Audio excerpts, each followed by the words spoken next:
Novo dia, nova leitura, a arte do impossível, continuando na página 183 e vamos lá. Número 6. Todos têm trabalho a fazer. Há uma suposição equivocada de que a criatividade é uma busca solitária. Isso até pode ser verdade em algumas etapas do processo, mas se seu interesse é a criatividade nos negócios, isso é, ser pago para ter ideias originais e úteis, é melhor se acostumar a trabalhar com outras pessoas. Você vê que ele sempre define a criatividade como originalidade e utilidade. A criatividade nos negócios é sempre colaborativa. Todo jornalista deve enfrentar um ad infinitum, um desafio com editores de textos, editores-chefes, livros, filmes, peças, poemas, são mais do mesmo. Empreendedores de startups sempre têm investidores, enquanto CEOs criativos devem navegar por conselhos de administração. Isso me traz uma questão importante. Todos têm trabalho a fazer e todos querem conservar esse trabalho. Na escrita, isso significa que, mesmo que eu entregue algo perfeito, meus editores ainda são pagos para editar e eles farão isso. Descobri que é por isso que é importante tentar ficar à frente da curva. Atualmente, sempre que entrego um texto finalizado, incluo propositalmente algum parágrafo horríveis. Isso dá algo para que os meus editores fazerem. Isso faz com que se sintam úteis, além de manter suas mãozinhas pegajosas longe das minhas frases perfeitas. Acho que a gente já tinha lido isso no outro capítulo, né? 7. Há sempre alguém à sua caça. Burke Sharpless é um roteirista, produtor, membro de um clube de elite, uma das poucas pessoas de Hollywood que escreve filmes de ação de orçamento elevado. Orçamento elevado significa mais de 100 mil dólares. 100 milhões de dólares. Significa risco alto. Para Burke, levou quase 2 décadas de trabalho inacreditavelmente árduo antes que alguém o deixasse correr esse risco. E para manter sua criatividade de longo prazo, Burke acredita que se deve lançar mão de um dos motivadores mais antigos de todos, a competição. Há sempre alguém à minha caça. Tento me lembrar disso. Para cada filme de minha autoria que é feito, há milhares que não são. Para cada roteirista como eu, há outros 5 mil logo abaixo de mim e outros 10 mil logo abaixo deles. É sempre uma competição. Todos querem meu emprego e provavelmente umas centenas deles sejam muito, muito bons. Eles são do meu nível. Têm o talento necessário, apenas não fizeram todas as conexões certas, mas farão. Acho muito motivador lembrar isso. Então, ele se vê numa corrida, né? E ele considera o talento dos outros, porque tem gente que acha que tá numa corrida, mas eu sou o bonzão. Então, assim, é uma corrida que ele tá achando que a qualquer passo, mas eles farão, né? Eles não fizeram as conexões certas, mas farão. E interessante que ele colocou aqui, eles não fizeram as conexões certas. Não é que eles não tenham um conhecimento, né? Ou os insights, é que eles não conectaram esses conhecimentos que eles já têm. Então, isso é muito importante a gente colocar aqui, né? Não é apenas saber, é saber conectar. E para ele é isso que falta para chegar no nível dele, de roteiros de 100 milhões de dólares. 8. A criatividade é um subproduto. Contrariamente à opinião popular, a criatividade é quase sempre um subproduto de um trabalho árduo, entusiasmado, e não o contrário. A bicampeã olímpica e 4 vezes medalhista de ouro do X Games, Gretchen Baylor, considerada uma das snowboarders mais criativas da história, explica isso dessa maneira. Você não se levanta da cama e diz, hoje eu serei mais criativo. Você faz as coisas que ama fazer, atinge a sua essência e permite que as coisas surjam. Vale a pena desenvolver um pouco mais a ideia de Baylor. Fazer o que se ama é empilhar impulsos intrínsecos. Com a frustração embutida no processo criativo, sem essa pilha organizada de forma adequada, não há como manter esse esforço de longo prazo.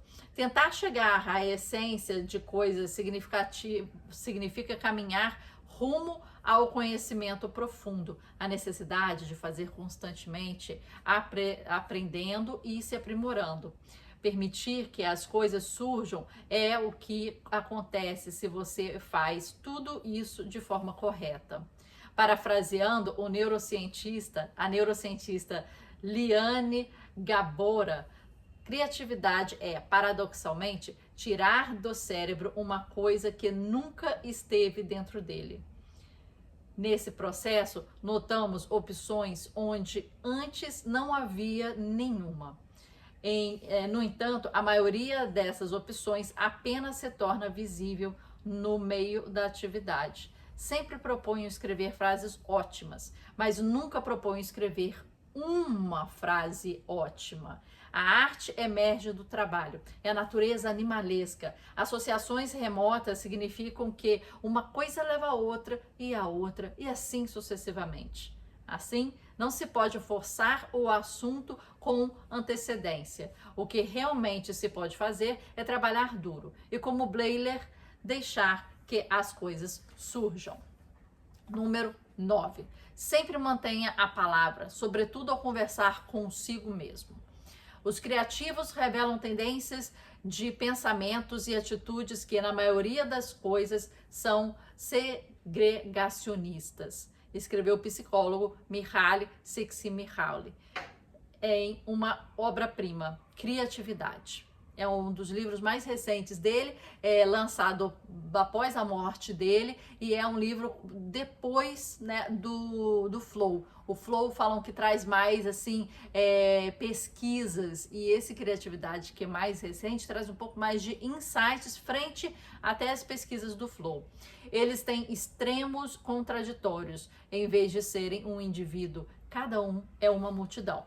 O que Csikszentmihalyi quer apontar é uma natureza do todo de personalidade criativa. Cada traço de caráter pode ser pensado como um espectro. A maioria de nós é uma variedade, ou extrovertidos ou introvertidos, ou competitivos ou cooperativos, ou espertos ou ingênuos, mas isso não vale para os criativos. Os criativos costumam ser ambos, e considere conservador e rebelde. Duas características que parecem diametralmente opostas uma à outra. No entanto, muitas vezes exigem que as pessoas criativas sejam ambas as coisas ao mesmo tempo. Um diretor que está fazendo uma história de detetive de época está conservando a tradição do cinema noir. O mesmo diretor pode optar por substituir as tomadas sombrias e melancólicas frequentemente encontradas nesse estilo de filme por cores sobressaturadas e brilhantes. Aqui ele está se rebelando contra a tradição e, obviamente, ele pode agir nas duas formas no mesmo filme. Isso também pode ser afirmado em relação à introversão e à extroversão.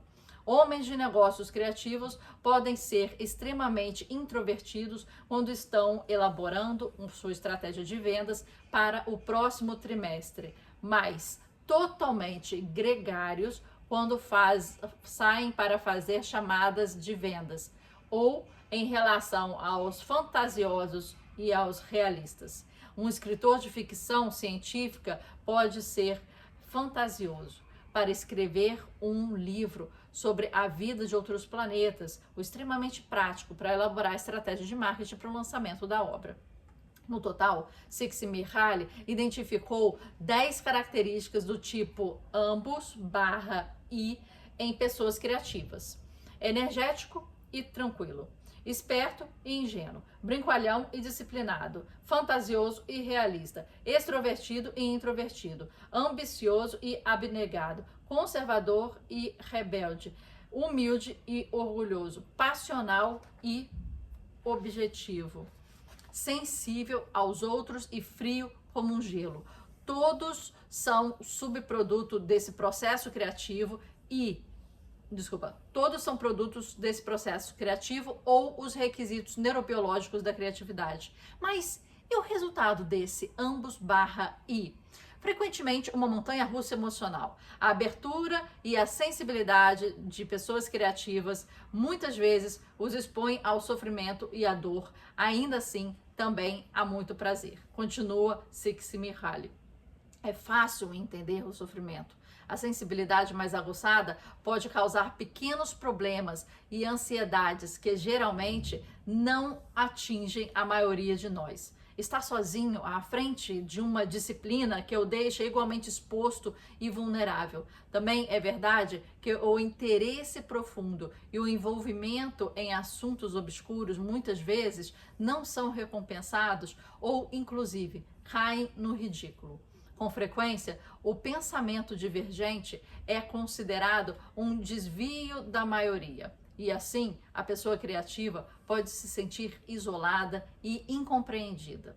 Esses riscos ocupacionais vêm com o território, por assim dizer. E é complicado ver como uma pessoa poderia ser criativa e, ao mesmo tempo, insensível a eles.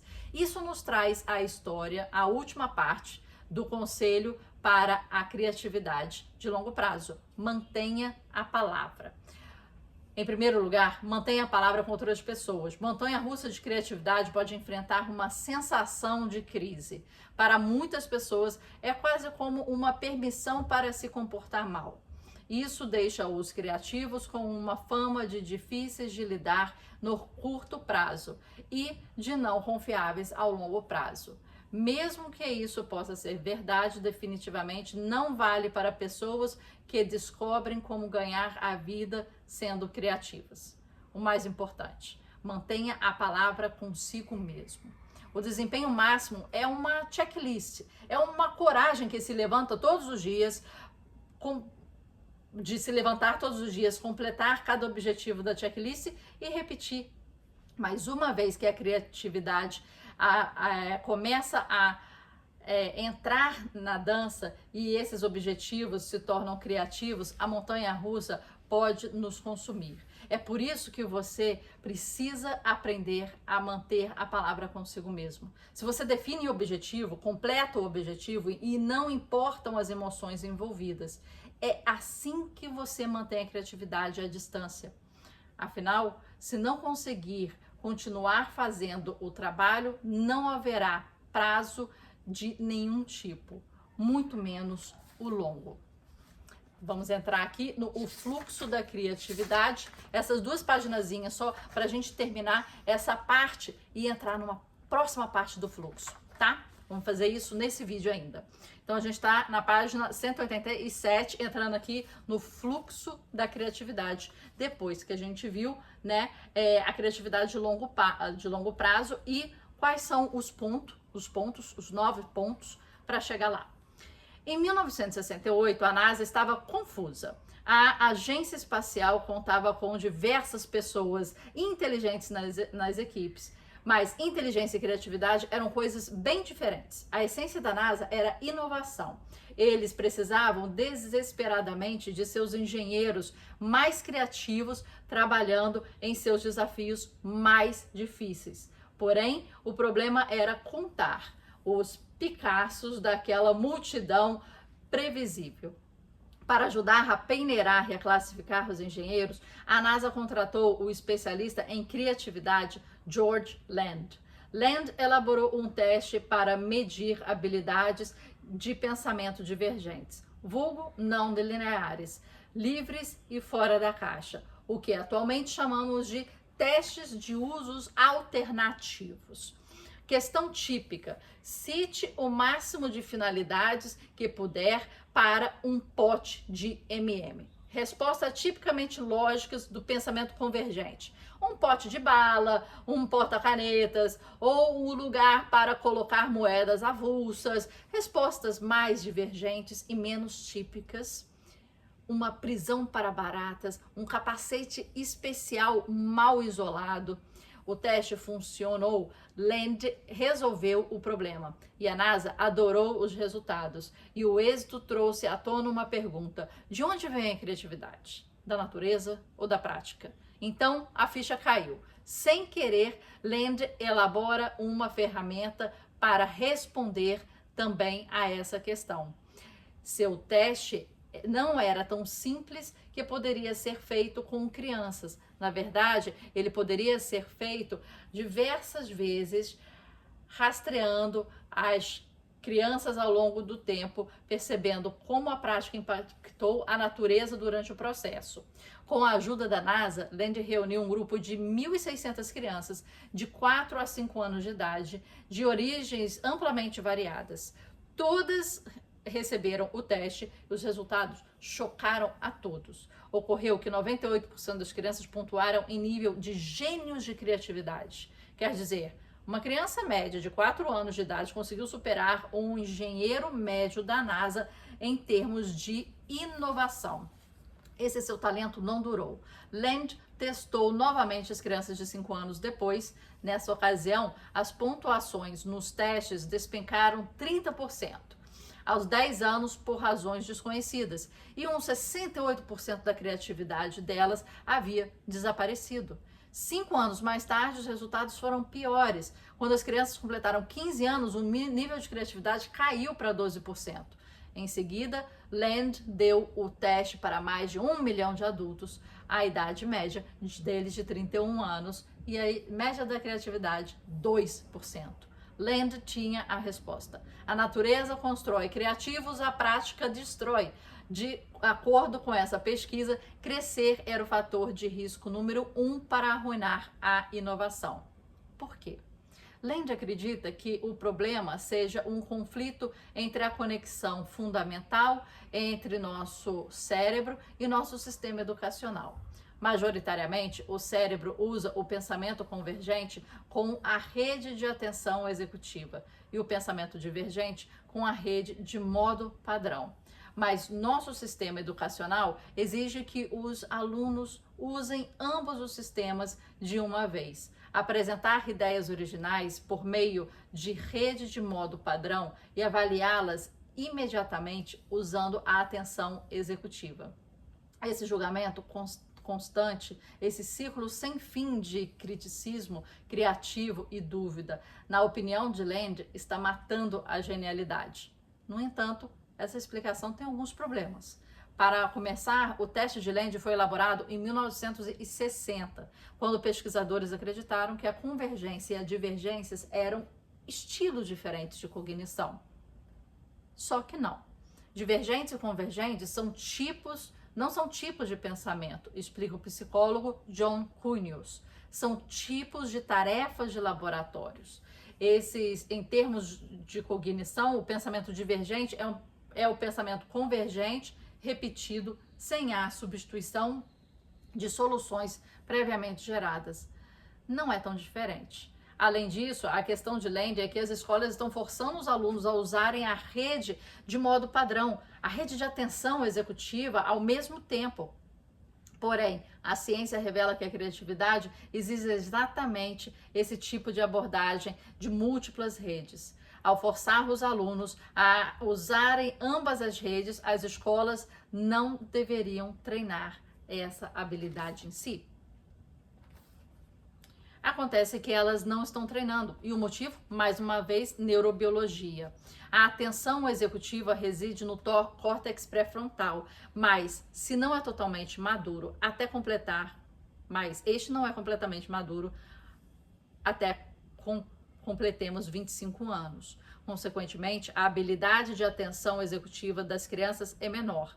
Isso significa menos controle dos próprios impulsos, mas também das próprias ideias criativas. Além disso, o cérebro de uma criança não é superorganizado. Nascemos com uma quantidade enorme de conexões entre neurônios, porém, essas conexões diminuem com a idade. Portanto, quando cérebros jovens saem à caça de associações remotas entre ideias, há mais o que encontrar.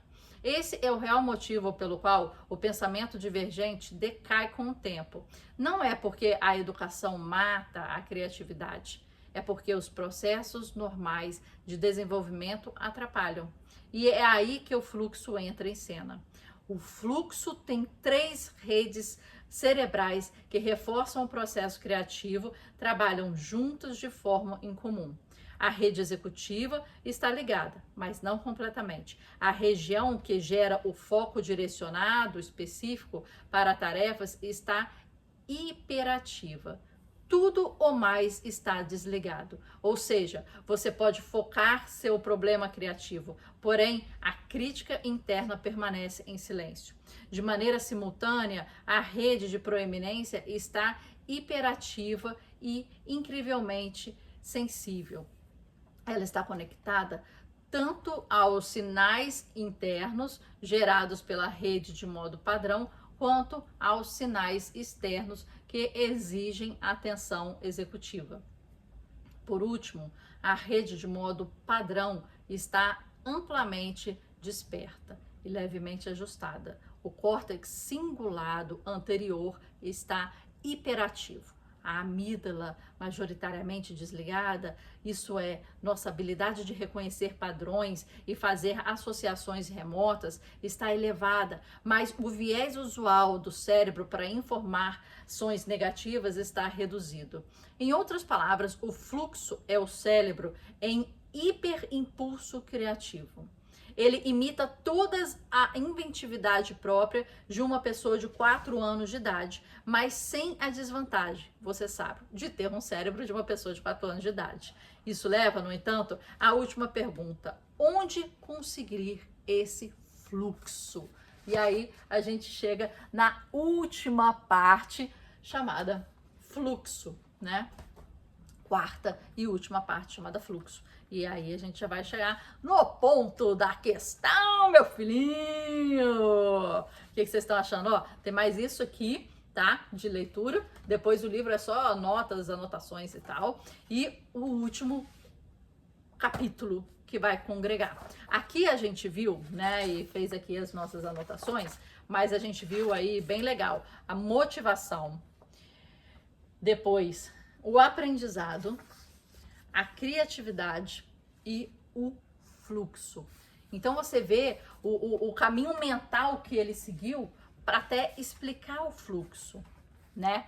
E começou na motivação.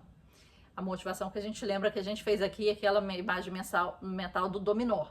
Empurra o primeiro e todos vão com mais, né? E ele explicou quais são esses pontos catalisadores aí.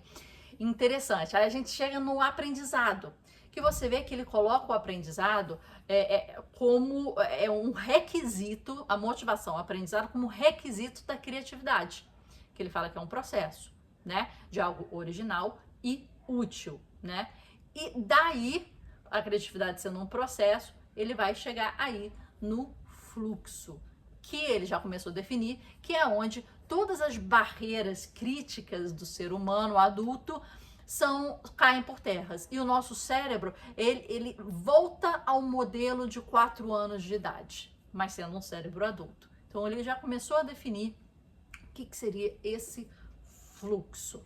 Novamente, quando ele fala aqui em questões técnicas, né, do córtex frontal, né, do córtex cingulado, não sei o quê, eu acho sempre que é interessante livros terem gráficos visuais para a gente conseguir entender certos conceitos. Aqui eu acho que a única falha desse livro é trazer um pouco mais de exemplos ligados a papers e estudos, um pouco mais.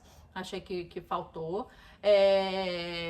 Achei que no início foi muito com exemplos particulares, mas agora diminuiu um pouquinho.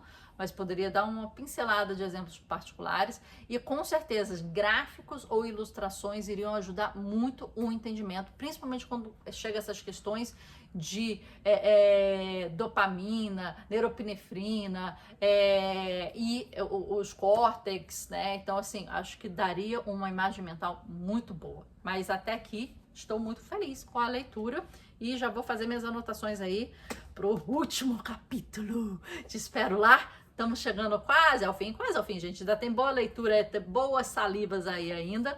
e te espero no próximo dia, na próxima leitura. Até!